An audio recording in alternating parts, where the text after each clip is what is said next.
is largely based on the statement of facts in relation to Vice President Sara's corruption and bribery of DepEd employees, which is covered by paragraphs 92 to 98, pages 34 to 40 of the complaint. Ang sinasabi po essentially, so ipapakita uli sa screen yung mga specific factual allegations in the complaint. But just to sort of sum it up, ito po ang kwento under this ground. Ito po yung aligasyon under this ground.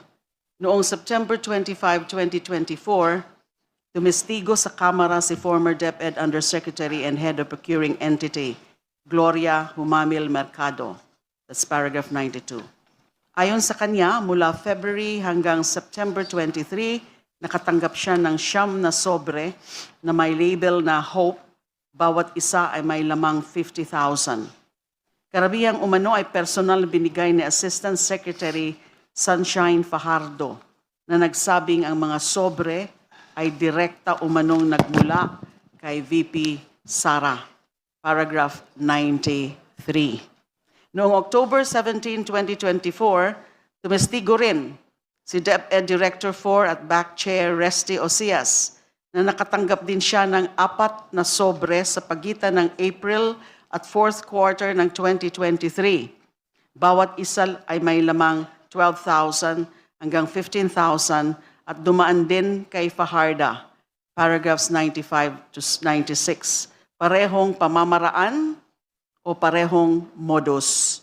Noong November 5, 2024, tumestigo naman si DepEd Chief Accountant Runa Catalan na nakatanggap siya ng 9 na sobre na may tig 25,000 mula February hanggang December 2023 at tulad ng iba, idinaan kay Fajardo. That's paragraph 97. Ang pattern po dito, regular envelopes of cash allegedly originating from the Vice President coursed through a subordinate official. The complaint alleges, Madam Chair, if admitted as true, parte lang po ng mga allegations na yan under ground 3. I just chose the more important allegations. Madam Chair, if admitted as true, these allegations constitute bribery and corruption, which are expressly impeachable offenses under the Constitution. And ang nakasabi rin sa ground, sa third ground, it constitutes the constitutional offenses of culpable violation of the Constitution, betrayal of public trust, graft and corruption, and bribery. Yung mga acts na yon, yung pagbigay at pag-deliver ng mga envelopes to certain disbursing officers, special disbursing officers of the office ay bribery and corruption. Bakit naman po culpable violation of the Constitution? The constitutional oath requires faithful execution of the laws. Kung inaakusahang nanuhol sa kanyang mga tao ang isang cabinet-level official upang mapilitan silang baluktutin ang mga patakaran ng procurement o lumagda sa mga peking liquidation reports, hindi ito simpleng paglabag lamang sa isang batas, isa itong tahasang paglabag sa tamang proseso ng pamamahala ng pondo ng bayan. It reflects conscious and willful disregard of constitutional accountability. Para po sa akin, that satisfies the standard for culpable violation, a willful and knowing breach of constitutional duty. Bakit naman po betrayal of public trust? Kung ang panunuhol ay para maimpluwensyahan ang mga desisyon sa procurement at liquidation at ipagpapalagay na ito ay totoo, ang ganitong gawain ay sumisira sa integridad ng mga transaksyon ng pamahalaan, kumukompromiso sa mga internal control mechanisms, pagsusulong ng pansarili o pampolitikang interes bago ang integridad ng institusyon. That is the very essence of betrayal of public trust. At bakit naman po corruption and bribery? Malinaw po ito. The Constitution explicitly lists bribery, graft, and corruption as impeachable offenses, as grounds for impeachment. Sa ilalim ng Articles 210 at 211 ng Revised Penal Code at ng Republic Act No. 3019, the Anti-Graft and Corrupt Practices Act, sa pinakasimpleng paliwanag, ang bribery o panunuhol ay nagaganap kapag ang isang opisyal ng gobyerno ay nagbibigay, nag-aalok, o nagpapadaan ng anumang regalo o benepisyo upang maimpluwensyahan ang isang opisyal na aksyon. That is in relation to the specific acts here.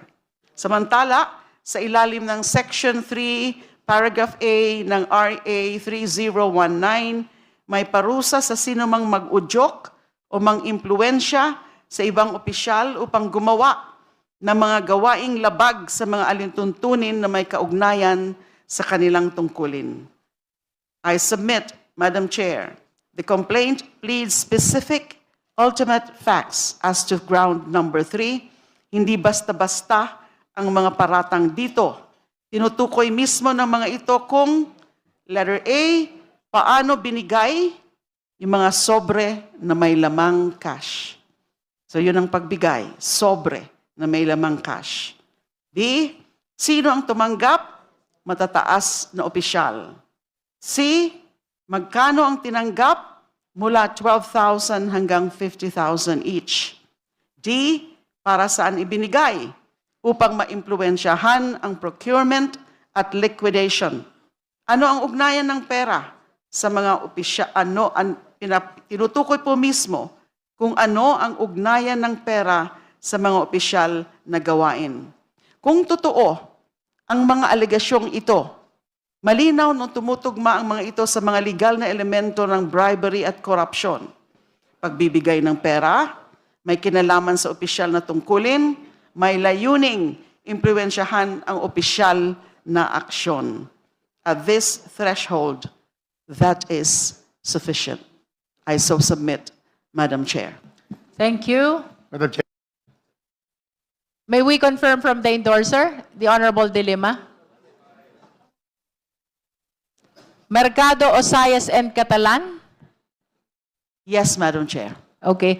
The purpose of showing this video is to provide guidance to the justice members as we determine the sufficiency in substance of the third impeachment complaint. So it seems that the Secretariat is ready. Kindly play the video of these 3 DepEd officials. That you have a statement. Meron po kayong statement na sasabihin. You are now recognized. But I have to read my statement. My name is Gloria Humamil Mercado, and I have dedicated over 40 years to public service in the government of the Philippines. In my last year with government, I served as the Undersecretary for Human Resource and Organizational Development of the Department of Education. I was appointed as DepEd Undersecretary by President Marcos, as recommended by Vice President Sara Semerman Duterte in 2022, and I assumed office in August of 2022 and February 2022. In February 2023, I was designated as the head of the procuring entity of DepEd. As one of the signatories of DepEd's checking account, alongside Undersecretary for Finance, Annalyn Sevilla, I signed checks related to all funds and recall that some of the checks that I signed amounted to 37,500,000 pesos. Between February 2023 to September 2023, I received a total of 9 envelopes labeled Hope, my concurrent position in DepEd during that time. These envelopes were handed to me mostly by Assistant Secretary Sunshine Fajarda, which she says came directly from Vice President Duterte. What what she would typically say as she hands the envelope. It would appear that I received this envelope by virtue of my office as Hope. Attorney Fajarda is the wife of Edward Fajarda, who is the Special Disbursement Officer. Although the exact date evades recollection, sometimes during the course of my tenure with DepEd, a member of my staff informed me that an inquiry was made by one of our officers in the field that Mr. Fajarda had made inquiries about the bank accounts of several individuals and if divulging such information to him was permitted. My office confirmed that it was upon the instruction of the Office of the Secretary. Evidently, it would appear that regional directors and other employees on the field would also receive sums on top of the regular salaries. Sometimes in October 2023, as the likelihood of a bidding failure for DepEd computerization have become apparent, I was approached, by Attorney Monsayak, and he suggested in the presence of other officials who was with me that the bidders should just discuss among themselves. Mag-usap-usap na lang para hindi masayang yung pera ng 2023. I firmly asserted that the procurement must be implemented and conducted in strict adherence with the rules. Sometimes in the 3rd or 4th week of October, I was summoned by Zulaika Lopez, the Chief of Staff of the Vice President and Undersecretary of OBP. I was informed that I should tender my resignation effective that day. I refused to resign and I insisted on departing from service through voluntary retirement. The timing of my meeting with Ms. Zulaika struck me as more than coincidental. It gave me the impression that my candid responses was the real reason behind the push to relieve me of my office. It was as if I had become an unwelcome obstacle, despite simply doing my job as Hope and Undersecretary of Human Resources of DepEd. Prior to my meeting with Ms. Zulaika, there were other undersecretaries and assistant secretaries who were summoned also and were also summoned, all of the same purpose of informing them that they should tender their resignation effective on the same day. I signed my affidavit. Does the endorser confirm that this is one of the video? Yes, Madam Chair. All right. Are there any other videos? Because I understand that there are 3 DepEd officials. This is Mercado. Catalan and Osias. Do we have videos of Catalan and Osayas? Yes. Aside from your allowance, from your regular budget, nakakatanggap po ba kayo ng envelope just like Yusek Mercado and Director Osias from ASEC Fajarda? Yes, sir. Magkakano? Minimal amount lang po. Which is, how much po? It's not even, Magkano po? it's 25,000. 25,000. How many times po? 9? Ilan? 9 times. 9 times. From what month up to what month? Let me guess. From February to September? I think so, sir. So, nung September po, tumigil na. Yes, Your Honor. Just like Yusek Mercado. Tama po ba? Yes, Your Honor. So, thank you po. Madam Endorser, the person in the video, that is, I think that's Miss Catalan. Catalan, yes, Madam Because Chair. you are the one in the video. Do you recall, Honorable Chua, the position of Miss Catalan? Yes, Madam Chair. What is her position in DepEd? Chief Accountant. Chief Accountant.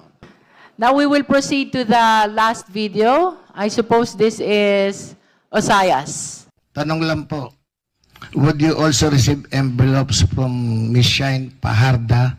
Parang ikinuwento ni Yusek Mercado, envelope containing cash. All right. Your Honor, Mr. Chair, no, I must be candid about this. I must say I did, but I didn't know because I was new in the department. I thought it was a practice of the department. I thought, the very first time I encountered that matter, sir, was sometime in April of 2023. I didn't know I was summoned to the office of ASEC Shine, and then I was given an envelope, and it was later on I found out that there was money in it, but it was not because I was a back member or whatever yet, because I was not at that time. At that last hearing, sabi ni Yusek Mercado, kung natatandaan ko, 9 envelopes yung natanggap niya amounting to 50,000 each. Sa inyo pong pagkakaalala, hanggang kailan kayo nakatanggap na envelope? Ilan? It started April. I think it was until September of that year. Up to September 2023? Yes, sir. But if I recall it right, I was only summoned about 4 times to the office. 4 times? Yes. Up to September 2023? Yes, sir. So yung last quarter po, wala na kayo natanggap? Wala na po. Wala. So in other words, wala na kayong envelope na natanggap ng 4th quarter ng 2023. Tama po? Yes, sir. Mukhang sumakto Sa panahon na hindi na ginamit ng DepEd yung confidential fund for the last quarter nang pumuputok na issue ng confidential fund. Anyway, Mr. Osias, I think this was also mentioned by the BP in a press conference na magkano po pala yung laman? Magkano po laman ng envelope? I think it was something like between 12 to 15, sir. Hindi ko na matandaan yung laman talaga. 12 to Very 15,000. minimal amount, yes, sir.